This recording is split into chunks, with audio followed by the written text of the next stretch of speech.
जप केला तर माऊली तर सांगते त्यानं बाधी क्रोध काम. आता या काम क्रोध या विकारांविषयी ज्ञानेश्वर महाराजांनी इतक्या सुंदर ज्ञानेश्वरीमध्ये वेळ टाकलेल्या आहेत. माऊली सांगते विषय हृदय जरी स्मरती तरी निसंगाई आपजे संगती संगी प्रगटे मूर्ती अभिलाषाची. शब्द स्पर्श रूप रस गंध हे पंचविषय त्याच्यामध्ये काम स्पर्श विषयच आहे. तर हे विषय हृदयामध्ये जर स्मरण झालं तर निसंग आहे, जो सर्व संघ विरहित आहे, जो एकांतामध्ये राहतो. जसे आपले चिदानंदजी महाराज एकांतामध्ये राहतात, निसंग आहे, एकटाच असतो. त्या एकट्या मनुष्याच्या हृदयामध्ये नुसते विषय जर स्मरण झालं तर त्याची विषयांची संगती त्याची सुरू कुठे होते, हृदयामध्ये होते. माऊलीची प्रोसेस बघा, सांगायची पद्धत कशी आहे. हे विषय हृदय जरी स्मरती तरी निसंगाई आपजे संगती संगी प्रगटे मूर्ती अभिलाषाची. त्याच्या हृदयामध्ये विषयाचा संग सुरू होतो आणि त्याला ते विषय उपभोगण्याची इच्छा निर्माण होते. माऊली सांगते जेथे काम उपजला तेथे क्रोध आधीची आला, क्रोधी असे ठेवला समूह जेणे. मनुष्याच्या अंतःकरणात काम निर्माण झाला की क्रोध सुद्धा येतो. आपल्या मालेगावमध्ये एका 5 वर्षाच्या मुलीवर अत्याचार झाला, तिला त्यांनी मारून सुद्धा टाकलं. का तर काम आणि क्रोध हे एकत्र येत असतात. आपल्या डोंबिवलीमध्ये आपल्या उल्हासनगरमध्ये मागच्या वर्षी एक घटना घडली. शाळेत शिकवणारा एक शिपाई त्या मुलीवर अत्याचार केला, तिला मारून टाकलं. म्हणजे काम आणि क्रोध हे दोन्ही उपजतात. जेथे काम उपजला तेथे क्रोध आधीच आला, क्रोधी असे ठेवीला समूह जेणे. म्हणून त्या क्रोधामध्ये समूहित करण्याची शक्ती असते. समूहित म्हणजे माहिती तुम्हाला, मोहिनी इराणी लोकांकडे ही विद्या आहे. एखाद्या मनुष्याकडे त्यांनी जर डोळे घालून डोळ्यात डोळे घालून त्यांनी जर समूहित केला तर तुमच्या गळ्यातले जेवढे दागिने आहेत, तुमच्या खिशामध्ये जेवढे पैसे आहेत तेवढे सर्व तुम्ही त्याला देऊन टाकणार, तुमच्या लक्षात सुद्धा येणार नाही. समूहित करण्याची शक्ती आहे. तो निघून गेल्यानंतर मग आपल्या लक्षात येईल आपल्याला लुटला. आपल्या गावामध्ये 3-4 घटना घडलेल्या आहेत. फॉर एक्झाम्पल मी सुद्धा आहे. समूहित केल्यानंतर आपण स्वतः त्याला पैसे काढून देतो, आपल्या लक्षात येत नाही. म्हणून आता क्रोधामध्ये समूहित करण्याची शक्ती असते. क्रोध काय करतो, त्या मनुष्याला समूहित करतो. समूहित केल्यानंतर तो कुणाला काय बोलतो, शिव्या देतो, मारतो, याचं त्याला भान राहत नाही. क्रोधी असे ठेवला समूह झाले. समूह झाले व्यक्ती नाश पावे स्मृती चंड वाते ज्योती हात जैसी. माऊली सांगतात समूहित झाल्यानंतर त्याची बुद्धी नाश पावते. म्हणजे आपण कोण आहे, काय करतोय याचं त्याला भान राहत नाही. ज्याप्रमाणे वारा आला की दिवा विझून जातो त्याप्रमाणे त्याच्या बुद्धीचं काम करणं बंद होतं. माऊली सांगतो हे काम क्रोध पाहिजे ते कृपेची साठवण नाही, हे कृतांताच्या ठाई मानले जाते. हे काम क्रोध जे विकार आहेत ना, यांच्याजवळ कुठल्या प्रकारची दया नाही. विश्वामित्र ऋषीने 20,000 वर्षे तपश्चर्या केली, 5 मिनिटांमध्ये कामाने तपस्या भंग केली. पुन्हा 20,000 वर्षे तपश्चर्या केली, क्रोधाने 5 मिनिटांमध्ये नाहीशी करून टाकली. माऊली सांगते काम क्रोध पाहिजे ते कृपेची साठवण नाही, हे कृतांताच्या ठाई मानले जाते. कृतांत म्हणजे कोण, काल, यम याचे एजंट आहेत. सर्व लोकांना ते तिथेच घेऊन जातात. लोक आपण फक्त कोणी मेल्यानंतर लिहितो स्वर्गवासी, कैलासवासी, वैकुंठवासी, पण त्या काम क्रोध विकारांनी त्यांना कुठे नेलेलं आपल्याला माहिती नाही. हे कृतांताच्या ठाई मानले जाते. हे ज्ञान निधीचे भुजंग विषय धरीचे वाघ भजन मार्गीचे मांग मार्ग. हे ज्ञान नावाचा जो निधी आहे, धन आहे.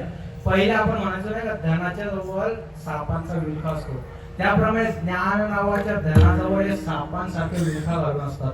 हे ज्ञान नदीचे भुजंग विषय दरीचे वाघ. विषय नावाच्या दरीमध्ये मनुष्याला सातकार ओढत असतात. विषय दरीचे वाघ भजन मार्गीचे मांग मार्ग. भजनाला लागला हे काम क्रोध विकार त्याला भजनापासून परावृत्त कसं करायचं हे बघतात.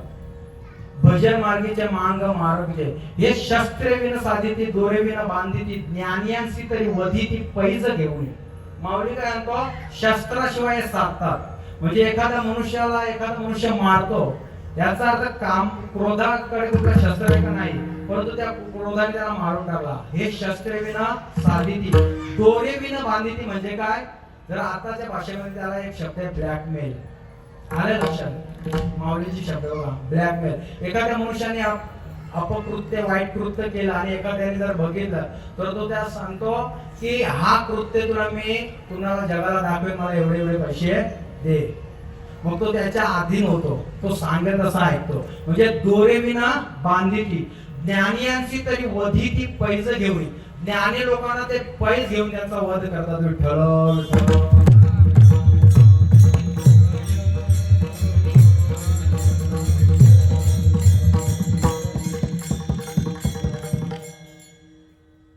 महर्षी वेदव्यास यांचा जैमिनी नावाचा पटशिष्य, हे दोघे आश्रमामध्ये राहत होते. आणि आश्रमामध्ये राहत असताना महर्षी वेदव्यासाने एक श्लोक लिहिला की विठ्ठल विठ्ठल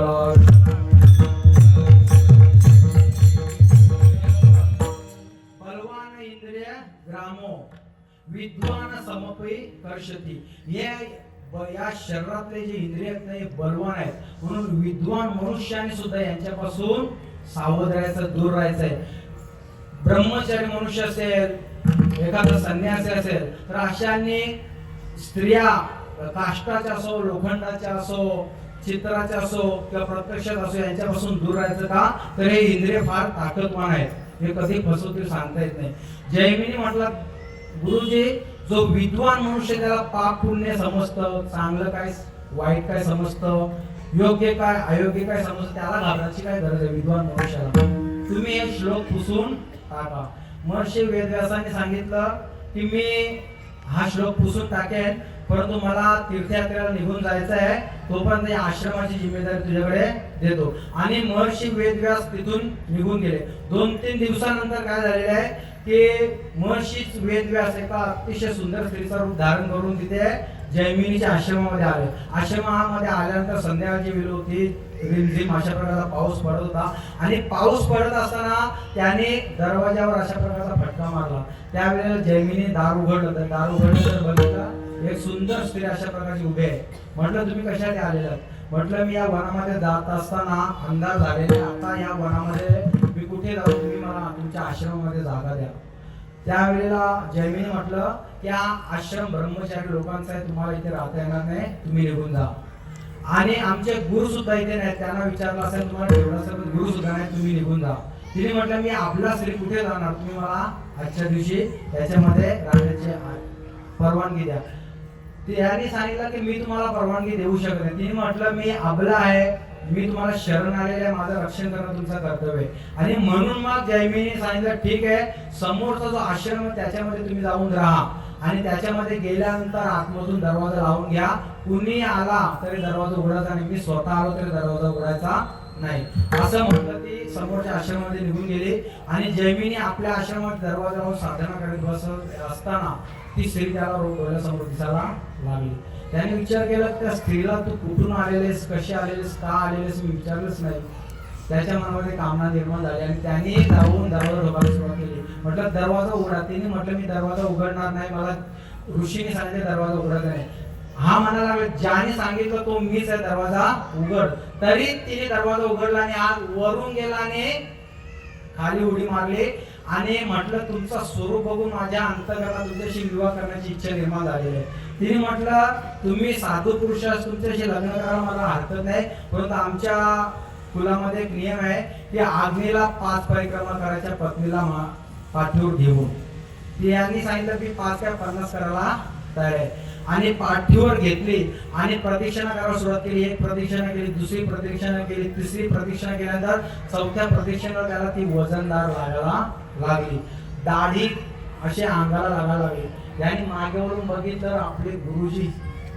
म्हटलं जैमिनी हा जो श्लोक आहे तो राहू दे का पुसून टाकू? त्याने म्हटलं गुरुजी जोपर्यंत चंद्र सूर्य तोपर्यंत हा श्लोक तसाच राहू दे. विद्वान मनुष्य असला तर एक काम क्रोध कधी धोका देतील सांगता येत नाही. आणि इतके भयंकर असणार हे जे काम क्रोध आहेत हे भगवान शंकराच्या नामस्मरणाने नाहीच होतात. किती सामर्थ्य भगवान शंकराचं नाम. वाचे वदता शिव नाम तयान बाधी क्रोध काम. ठळ ठळ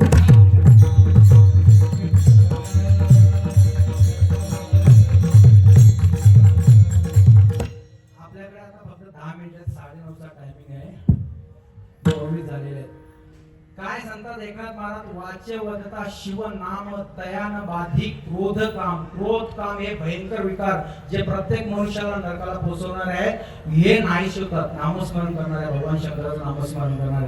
तिसऱ्या चरणामध्ये श्री एकनाथ महाराज सांगतात की भगवान शंकराचं जर प्रत्यक्ष दर्शन झालं तर त्याला चारही प्रकारचे पुरुषार्थ प्राप्त होतात. अभंग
शिव देखता प्रत्यक्ष. म्हणजे तुम्ही भगवान शंकराला मंदिरामध्ये जाऊन बघितल्यानंतर हे चार पुरुषार्थ प्राप्त होणार आहे, त्यांना प्रत्यक्षात बघायला.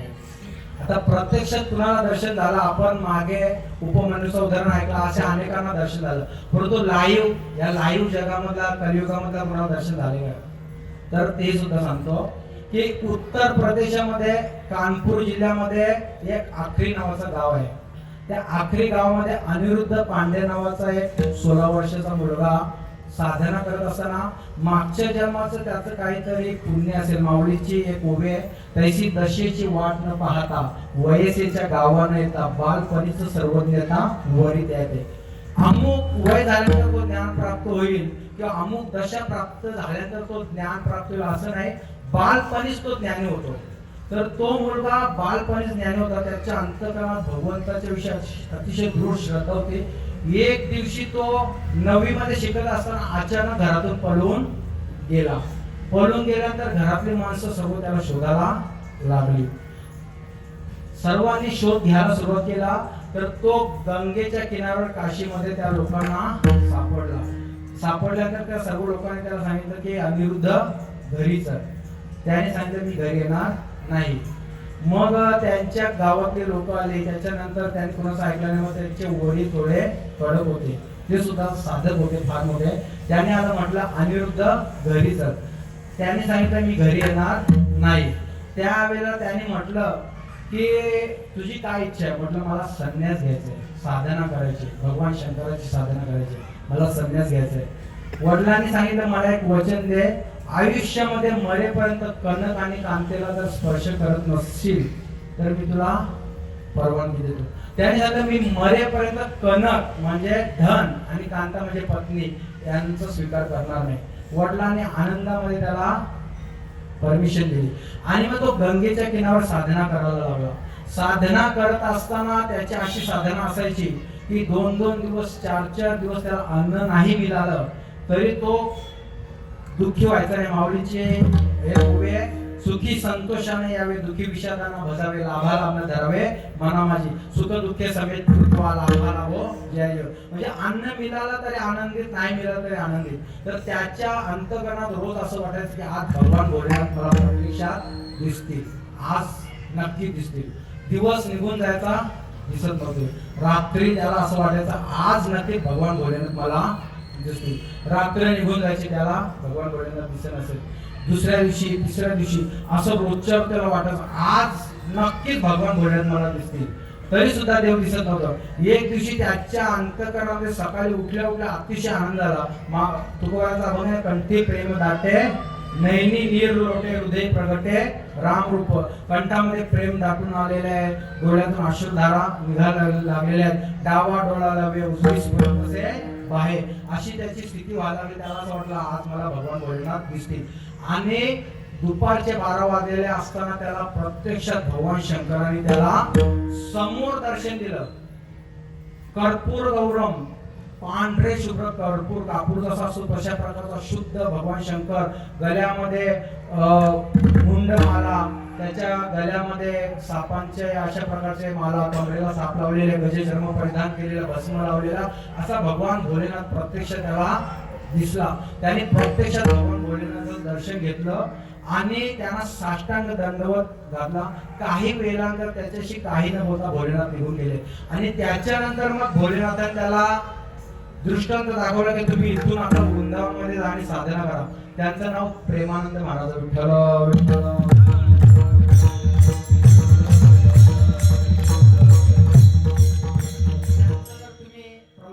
ऐकलं तर प्रवचनामध्ये ते स्वतः सांगतात मी प्रत्यक्षात भगवान शंकरांना पाहिलेले आहे. त्याच्यानंतर मग ते वृंदावनमध्ये गेल्यानंतर ते साधना करायला लागले राधा मातेची. कृष्ण भगवंताची साधना करायला लागले. त्यांच्या दोन्ही किडन्या फेल आहेत. ज्या डॉक्टरच्याकडे त्यांनी तपास केला त्या डॉक्टरने सांगितले जास्तीत जास्त 2 वर्ष डायलिसिस मध्ये तुम्ही जगू शकता. त्यांना आज 18-19 वर्ष झाले अजूनपर्यंत आहेत. ते सांगतात ज्या डॉक्टरनी मला सांगितलं तो डॉक्टर जिवंत आहे की मला माहिती नाही. म्हणजे भोलेनाथाने इतकी कृपा केली की त्यांच्याकडे बघितल्यानंतर धर्म अर्थ काम आणि मोक्ष हे 4ही पुरुषार्थ त्यांना प्राप्त झालेले त्यांच्या स्वरूपाकडे बघितल्यानंतर दिसतात. आणि एवढंच नाही तर भोलेनाथाचं सामर्थ्य काय आहे हे शेवटच्या चरणामध्ये जायच्या अगोदर आपण भजन घेऊ.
रस्त्यामध्ये कोणाची तरी फोर व्हीलर उभी ते लोकांना अडचण होते. एकनाथ महाराज ते म्हणतात की एका जनार्दनी शिव निवारी 49 फॉर्च्युनर गाडी रस्त्यामध्ये मालिका आहे. त्या ग्रंथामध्ये आलेले की 2025 ते 2032 हा काळ इतका भयंकर आहे की 800 कोटी लोकसंख्या जगाची आहे. त्याच्यामध्ये फक्त 64 कोटी लोकसंख्या राहणार आहे जगामध्ये. तुम्ही पाहिजे तर इंटरनेटवर सर्च करा. 2025 ते 2032 या काळामध्ये तिसरा विश्व महायुद्ध होणार आहे. भूकंप, सुनामी वगैरे तुम्ही बघितलं असेल. पंजाबमध्ये 3 लाख एकर मध्ये 2 लाख एकर मध्ये पूर आला होता. 2 लाख एकर मध्ये म्हणजे एवढा भयंकर आता पुढचा काळ येणार आहे. म्हणून जर वाचायचं असेल तर काय झालेलं आहे की एका जनार्दनी शिव युवानी कली काळाचा भेव, कलीची आणि कालाची भीती जर नाहीशी करून घ्यायची असेल तर भगवान शंकराची भक्ती करायची. मालकरी लोक ती वाचणार आहेत असं त्याच्यामध्ये